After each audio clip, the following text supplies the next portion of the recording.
You're listening to the Grind Line Podcast.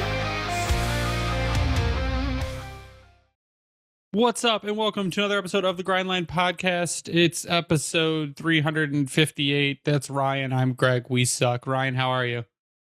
Oh, outside of the wing sucking, this team did not suck. This team right here. Okay, so did not before suck. you get on your fucking high horse, you have a better team this season.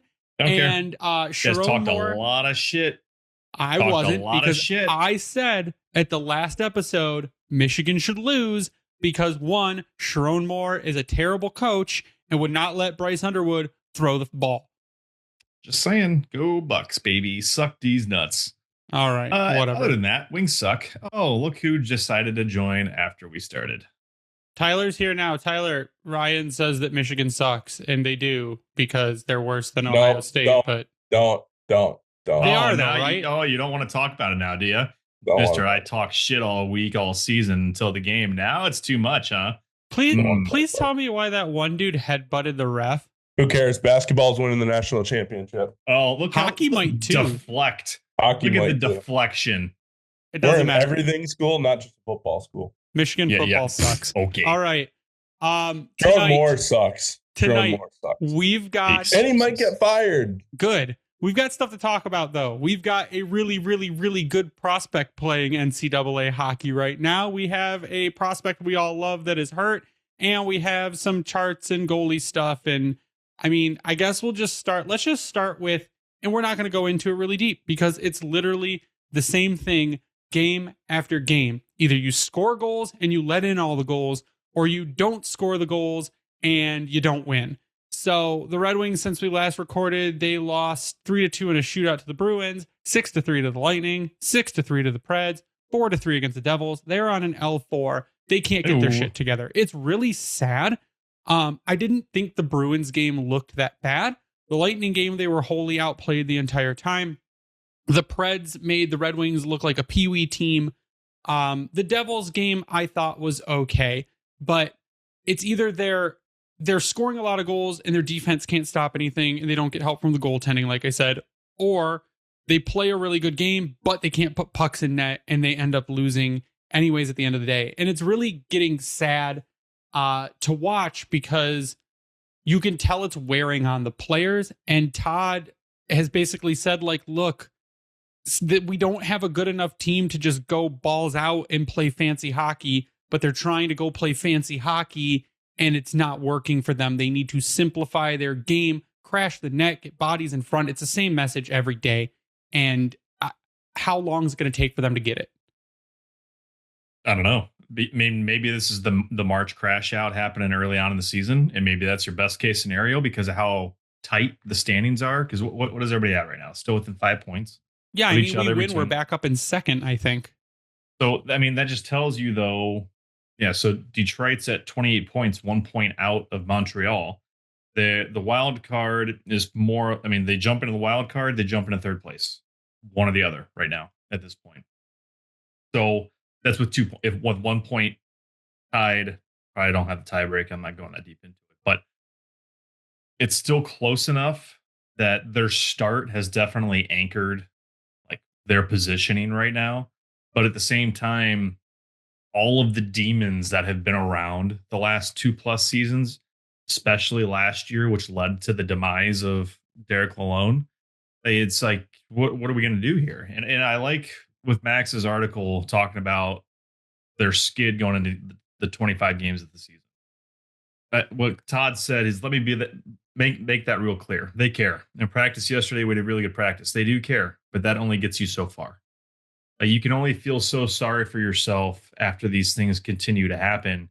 You talk about it. And Todd even called out the guys like after in the post game. I forget who asked the question, but he's like, well, they're telling you about it. Sure. This is my summary, but how are they going to fix it? Like, they know it's happening. It's the same things that we've been talking about. How many times can we talk about the same issues and letdowns and breakdowns on the ice without actually having a logical explanation fix it?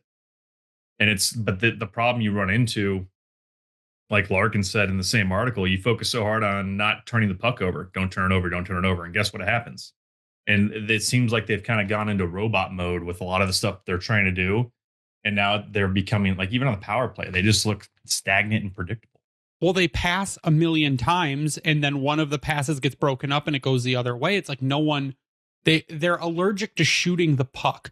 And I think it's because they've tried so many times it hasn't gone in. So they're like, well, I tried 4 times, it doesn't go in. Maybe Emmett Finney will have a better chance, or maybe Lucas Raymond will have a better chance. And instead of them shooting, they think the same thing. And they just pass it until it goes back to the defense and they hit a rut and it goes out of the zone or goes the other way for an odd man rush. It just bounces out. It's extremely disheartening to see them do the same thing over and over again, knowing that what they've been doing has not led to them winning.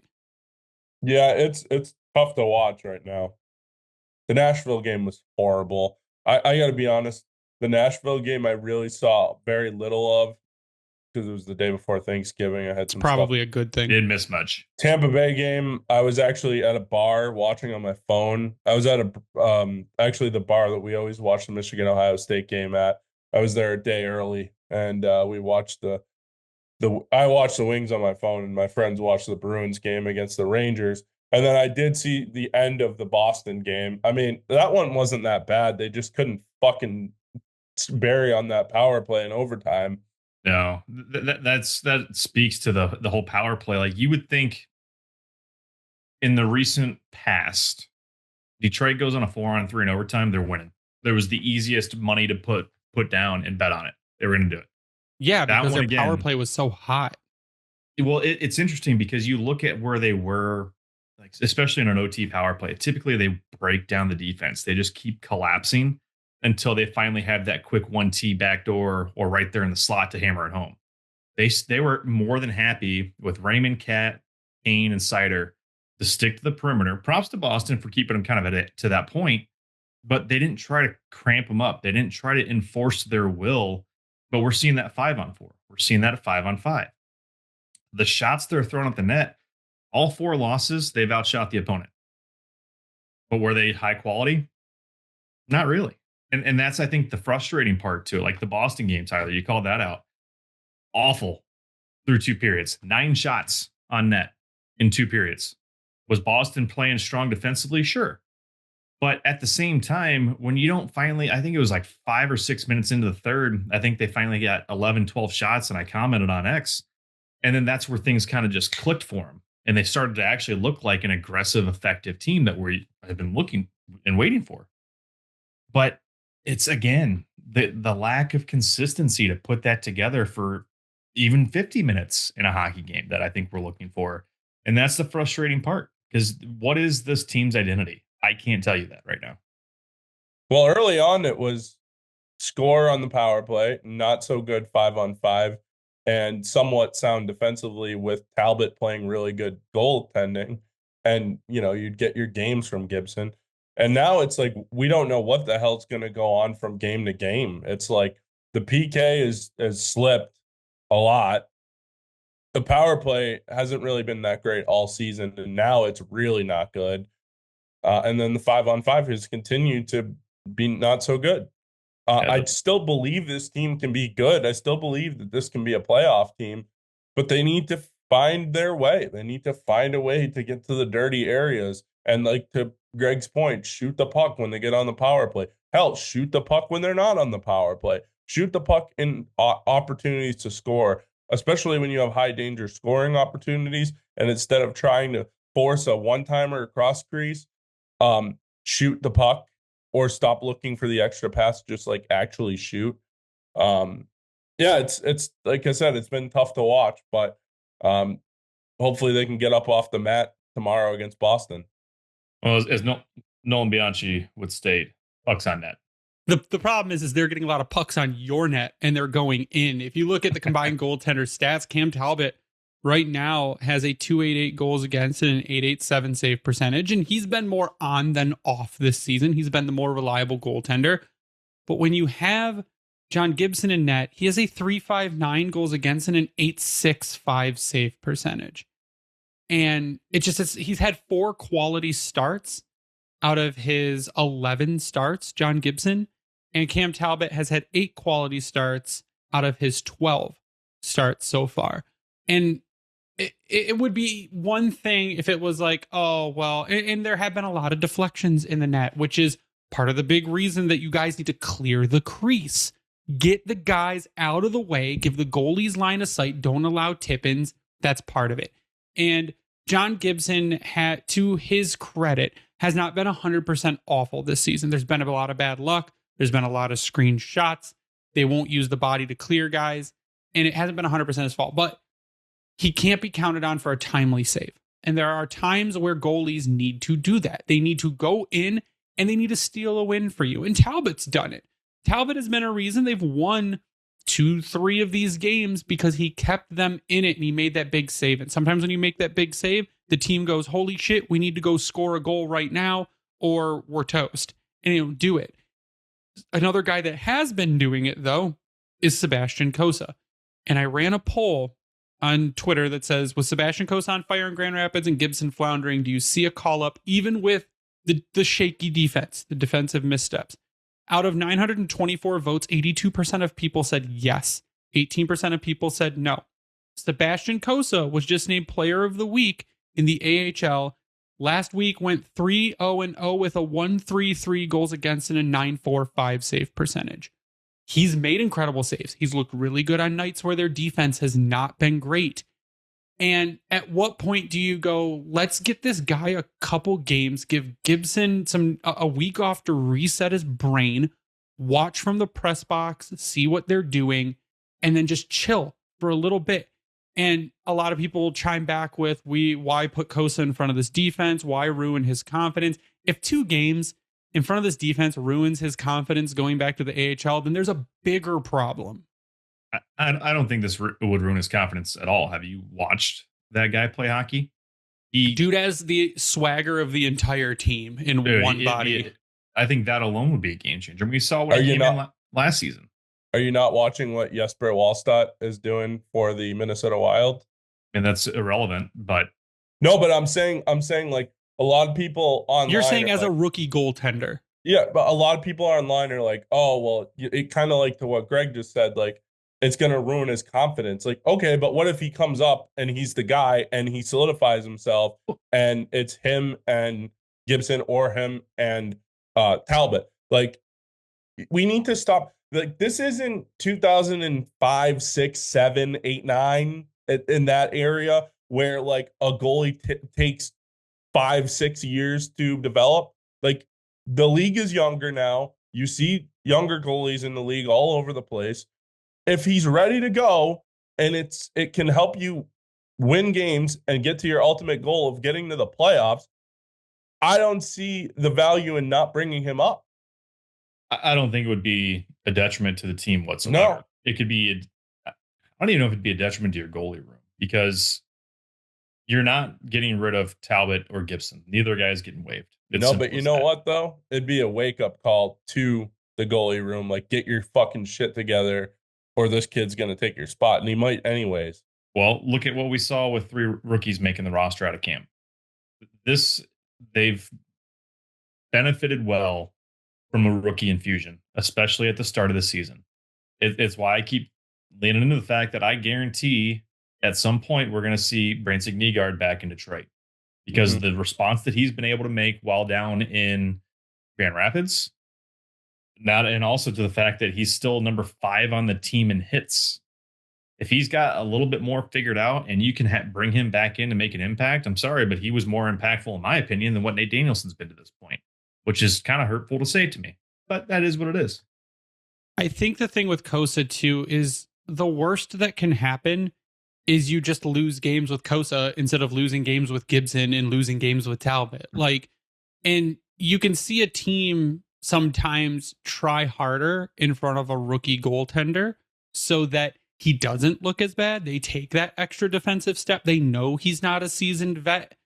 Sometimes they get a little lax with the seasoned vets going, oh no, if I mess up here, I can take a little extra risk because I know my goalie's got it. Right now he doesn't. So we've seen them play harder in front of goalies that maybe have a little less experience. I just think that it's, 1, not going to ruin his confidence to play a couple games. And 2, he might just steal some for you. Because dude's got attitude and he is on right now. And he's been on all season and has looked phenomenal. Tracking well, moving well. He is not afraid to get in dudes' faces that try to get up in the crease and post play, and rightfully so. But we've seen that really from him since day one. And now I think, like I said, the confidence is there. But what can you do as the management group? Because now you have to get rid of another player on the roster. They're maxed out right now. So that becomes the other decision of who's the odd man out, whether it's on a forward side or defensive side. I know that we could have a general consensus, but at the same time, it doesn't really work out that way. So Travis Hamonic. Yeah. So it's a tough one in that aspect, unless we see them for some reason make a trade with Edmonton, for instance, and Talbot gets sent back out west, because that's one of the names that has been mentioned in their ever-long goalie search of hell. But maybe that's your best case scenario. You get Kosa fast forward to this season to be your backup or 1B with John Gibson. And maybe it turns into a Jordan Bennington situation where he becomes the hot hand and helps guide your team to a playoff spot. All you can do is try. But what we're going to do real quick, take a quick break, come back, we'll talk a little bit about another thing that's kind of keeping the Red Wings down, and some news pieces for rookie players and injuries and other stuff. So we'll be right back. Word from our sponsors. Spinorama's Michigan Goals, a sprawling save across the crease. Live and breathe all the highlight moments with DraftKings Sportsbook, an official sports betting partner of the NHL. New customers bet just $5, and if your bet wins, you'll get $200 in bonus bets instantly. So download DraftKings Sportsbook app and use code THPN. That's code THPN to turn $5 into $200 in bonus bets if your bet wins. In partnership with DraftKings, the crown is yours. Gambling problem? Call 1-800-GAMBLER. In New York, call 877-8-HOPENY or text HOPENY 467-369. In Connecticut, help is available for problem gambling. Call 888-789-7777 or visit ccpg.org. Please play responsibly on behalf of Boot Hill Casino Resort in Kansas. Pass-through of per-wager tax may apply in Illinois. 21 plus age and eligibility varies by jurisdiction. Void in Ontario. Restrictions apply. Bet must win to receive bonus bets which expire in 7 days. Minimum odds required. For additional terms and responsible gaming resources, see dkng.co/audio. Limited time offer. Copyright NHL 2025. All rights reserved. And we're back. And another thing that is hurting the Red Wings is their expected goals. So Jay Fresh posted a fun chart today that is their team's goals versus expected goals plus or minus per game. And for those that don't follow up on stats generally, and I had it up here, and where did it go? Here it is. Expected goals is an advanced stat that estimates how likely a shot is to become a goal based on the quality of the chance. So basically you get 0.01 expected goal for a very low chance, 0.10 for a decent chance, 0.3 to 0.5 for a high danger, 0.7 to 0.9 for a breakaway or an empty net.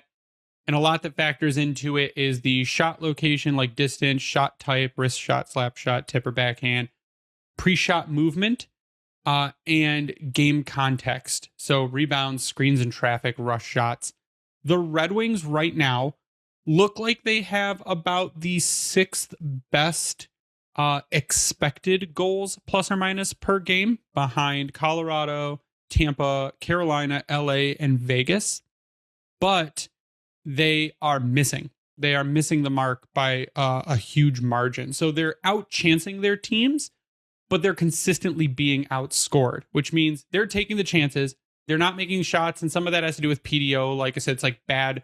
You're getting goalie. The goalie makes a fantastic save, or you throw the puck across, it bobbles over a stick, or some weird block happens in the middle, and then your defense lets you down, and you go and lose a game because you're being outscored. And that even goes down to an individual player level. So there are some guys that really beat the expectations. At 5v5, Dylan Larkin's been expected so far this season to have 5.6 goals. He's got 7. Lucas Raymond at 5v5 expected at a 3.5. He's got 7. JT Conver's actually come out even. Expected 4, has 4. But you look at guys like Cat, who early in the season was a little snake bitten. At 5-on-5, his expected goals is 6.3. He's gotten 3. Emmett Finney is 5.7. He's gotten 3. Marco Kasper's 4.7. He's gotten 2. It's that when 3 guys aren't scoring, there are other guys that are expected to, and they're just not doing it, and that's really hurting the team. Well, yeah, you mentioned Marco Casper, 7% shooting percentage. DeBrincat, his has actually gone up finally after we talked about it recently. He's up to a 12-1. Raymond's at a 13-8. So the expecteds are there. But then you look at Patrick Kane. Guess what he's at? You didn't already see it. In the basement. He's expected at 5v5 to have 3.3. He's got 2. 6% shooting for Patrick Kane right now. Yeah, along with 0 forecheck, 0 back check, and 0 give a shit. Well, historically for him, he's gone the last season is a 12, season 4 that 13.6 with Detroit. He has never been less in a season less than 7.9. And that was where he still had over a point per game with Chicago in 2021. So this is a historically bad start for him. I think the exact opposite of what we were hoping for, but he still has 14 points in 17 games. So make that make sense. And he's just not scoring goals. He's doing it on the assist train, which, you know what, in that sense, I'm good. But for a team that's struggling as a whole at 5 on 5, it's not going to work. Especially and to now, his credit, though, Ryan, he looked pretty good against Boston. Yeah, I think he's finally back a little bit more now in terms of whatever it was that he was dealing with. But you need him scoring in some fashion or creating a little bit more. Again, like I said, 14 and 17 is still pretty solid. But you got Emmett Finney, who's gone on a bit of a lull, which is to be expected. Confer's picked it up a little bit. Props to him. Raz is a little bit. But as a whole, anything past that point, you're not getting much. You're not getting much defensively. So you have to get the luck where you can take it. And right now they can't even get that. Yeah, I mean, I think the biggest problem is, like Greg kind of said, their best guys have been their best guys. They're Larkin, Raymond, DeBrincat. But then after that, offensively, there's a steep drop off. Kane, he's got 14 points, but only 3 of those are goals. And yes, I will say Patrick Kane is a better playmaker than I think a lot of people give him credit for, which is a lot of the reason why. Wait, who's not giving him credit for being a great? I think now. I just feel like historically, he's a great playmaker. Okay? Yeah, I feel like when you think of Patrick Kane, you think of him as a goal scorer, but like what goes unnoticed a lot of the times, is how good he is at playmaking. So that's certainly one thing that could be improved, is him finally finding the back of the net. But Marco Casper with 3 points for 26 games is insane. I know we kind of talked about it the last time we all kind of got together, but I mean, like, what do you do at this point? Like, do you put him in the press box? Do you send him? You don't want to send him down, but do you at least send him in the press box for a game or two and let him see it from another angle? I think you should have done that a while ago, to be quite honest, to give him a reset. My suggestion there was, if you want to bring MBN back, or if you want to bring MBN up, put Marco in Grand Rapids for a little bit. He's waiver exempt. He does not need to pass through waivers to go to Grand Rapids. And if you want him to find his offense again, send him down there and let him get a couple muffin games in to get some goals, get some offense going, and just get his confidence back up. Like I said, he doesn't need waivers. So there's 0 risk to send him down. You could send him down and bring up Kosa. There's a move you could make right there to free up a roster spot. There are moves that can be made, and with MBN, I think he's got like 11 points since he's been down there. A lot of it is assists, but he's looked really, really good, and he's got a bomb of a shot. I'd love to see a line of MBN, Nate Danielson, Elmer Soderblom, where you have Nate as a setup guy, MBN as the bomb trigger. You've got Elmer in front screening the goalie for tip-ins. He's got great hands around the net. I think that'd be a really good third line. There's opportunity to do things. I just think that you've got to, before the season, and it's really early to say before the season gets away from you, but before the streak continues getting terrible, be creative. Do some stuff that there's 0 risk in doing. And right now there's 0 risk in sending Marco Casper down and bringing MBN back up. The only thing you do is you burn a year of his contract. Yeah, but I mean, it is what it is, because not trying to say they're forcing it or trying to force their way into the playoffs, but how much more leeway, and we've talked about this before, and leash, if you will, does Yzerman have left? We've already seen plenty on the pitchforks out going after him. And that started 2 years ago when it shouldn't have been, but it's whatever. So the Casper one is an interesting scenario though, where do you send him down? And what is your move? Because you still need scoring. You need to score goals to make things happen. You need defense to make things happen. MBN to that point could fill that void. Gosa to that point could give you maybe that potential boost at the back end that you severely need. It still doesn't fix the fact that you have the worst third pair in hockey. So there's really no good answer, I think, is the best way to put it. There just needs to be an answer. Where we're not going to get the answer, though, is Mason Appleton is out. So he is Day-to-day. hurt. Yep, he is day-to-day currently. Our shiny young Russian prospect, Dmitry Buchelnikov, will miss 2.5 to 3 months with an upper body injury. He was scheduled to have surgery. This was from Hockey News Hub. He's scheduled to have surgery actually today. So he will be missing a significant amount of time. But where there is a little bit of a bright spot is Detroit Red Wings 2024 round 2, number 47 overall, Max Plant, has been named to the preliminary roster for Team USA at the World Juniors. Max Plant this season for the University of Minnesota Duluth in the NCAA has 16 games played, 13 goals, 13 assists for 26 points. I believe he is second in points in the NCAA currently. He is 5'11", 176-pound left shot center. He is 19 years old. For those that go, who's Max Plant?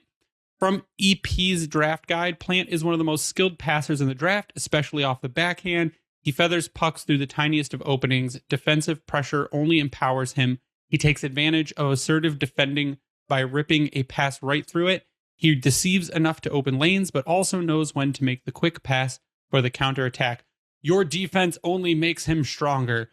His father is well-known NHL player Derek Plant.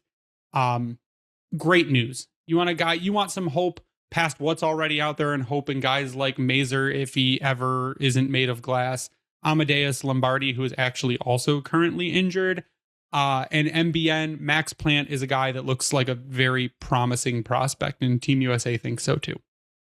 Yeah, between him and Carter Bear, because I think Bear just had a hat trick this past week Bear's as well. racking up points too.